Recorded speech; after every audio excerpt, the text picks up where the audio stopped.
પાછળના દિવસોમાં બહુ ભીડ થશે એટલે અને આ વખતે ગઈ વખતે પણ પાછળના દિવસમાં ભીડ થઈ હતી. ઉમેદવારો બહુ જ રજૂઆત કરતા હતા કે અમે ફોર્મ ભરી શકતા નથી અને છેલ્લે દિવસો વધારવા માટે પણ એમણે કહ્યું હતું. અમે દિવસો વધાર્યા નહોતા અને કેટલાક ઉમેદવારો રહી પણ ગયા હશે. તો આ વખતે એવું થવાની શક્યતા ઘણી વધારે છે, કારણ કે આ વખતે તમારે વધારામાં એક માર્કશીટ પણ અપલોડ કરવાની છે, જેના કારણે જો લોડ વધારે હશે તો હેંગ થઈ જશે અને તમે તમારી અરજી અપલોડ નહીં કરી શકો. એટલે હું તમને અત્યારથી કહું છું કે તમે રાહ નહીં જુઓ, વહેલામાં વહેલી તકે તમે અરજી કરી દો. એક્સટેન્ડ આપણે કરવાના નથી. ગયા વખતે પણ તમારા જેવા જે લોકો રહી ગયા એના માટે મને એટલું દુઃખ થતું હતું કે મને 2 દિવસ સુધી ઊંઘ નહોતી આવી. પણ નક્કી છે કે ગયા વખતે પણ વધારી નહોતી, ગયા વખતે લોકો રહી ગયા એવી ખબર હતી તો પણ નહોતી વધારી અને આ વખતે પણ નથી જ વધારવાના. એટલે મને ગમે તેટલી પીડા થાય તો પણ હું એ છૂટ નથી આપવાનો, કારણ કે તમારી પાસે એ જવાબદારીની અપેક્ષા છે કે તમે જ્યારે આવી પરીક્ષા આપવા માગતા હો તો સમયસર અરજી કરવી એ તમારી જવાબદારી છે. અને આપણે આખી ભરતી પ્રક્રિયા નિયમસર જ કરવા માગીએ છીએ. નિયમ સાથે બાંધછોડની તમને પહેલા દિવસથી અમે અપેક્ષા ઊભી કરવા માગતા નથી.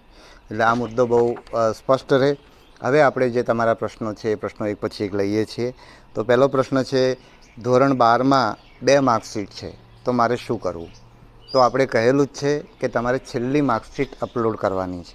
અને આપણે જે માર્કશીટ અપલોડ કરીએ છીએ એ માર્ક્સ માટે નથી કરી રહ્યા, બરાબર છે?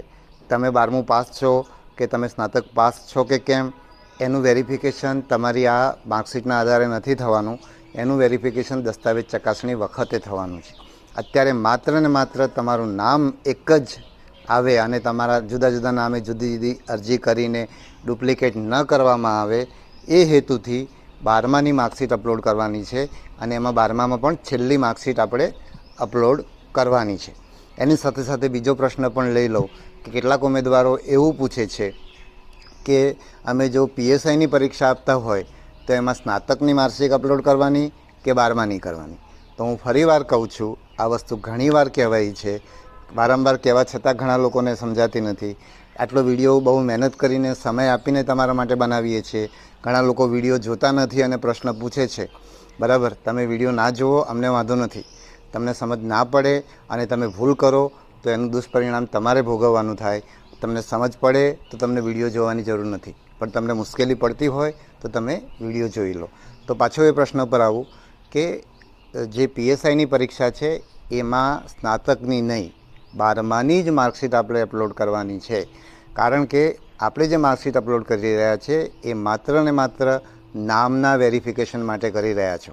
તમે 12મું પાસ છો કે સ્નાતક પાસ છો કે નથી એ નક્કી કરવાનું કામ આ તમારી માર્કશીટના અપલોડિંગના માધ્યમથી નથી થવાનું, એ દસ્તાવેજ ચકાસણી વખતે થવાનું છે, બરાબર? પછી ધોરણની કેટલાક લોકોનો એ પણ પ્રશ્ન હોય છે, કેટલાક પ્રશ્નો મને યાદ રહી ગયા છે કે હું 12મામાં 2 પ્રયત્ને 3 પ્રયત્ને પાસ થયો હોઉં તો મારે કેટલા ટકા લખવા? 2-3 પ્રયત્ને પાસ થયો હોય તો એમાં ફરીવાર હું કહું છું, અગાઉના વિડીયોમાં કીધું છે કે તમે જ્યારે 2-3 પ્રયત્ને પાસ થયા હોય ત્યારે તમારું પાસિંગનું જે લઘુત્તમ માર્ક્સ હોય, 35 હોય, 40 હોય, 50 હોય, જે પણ લઘુત્તમ ગણાતા હોય એટલા જ તમારે લખવાના છે. પછી 12માની ડુપ્લિકેટ માર્કશીટ અપલોડ થઈ શકે તો તમે તમારી માર્કશીટ ખોવાઈ ગઈ હોય અને તમે કાયદેસર ડુપ્લિકેટ મેળવી હોય તો તમે એ અપલોડ કરી શકો.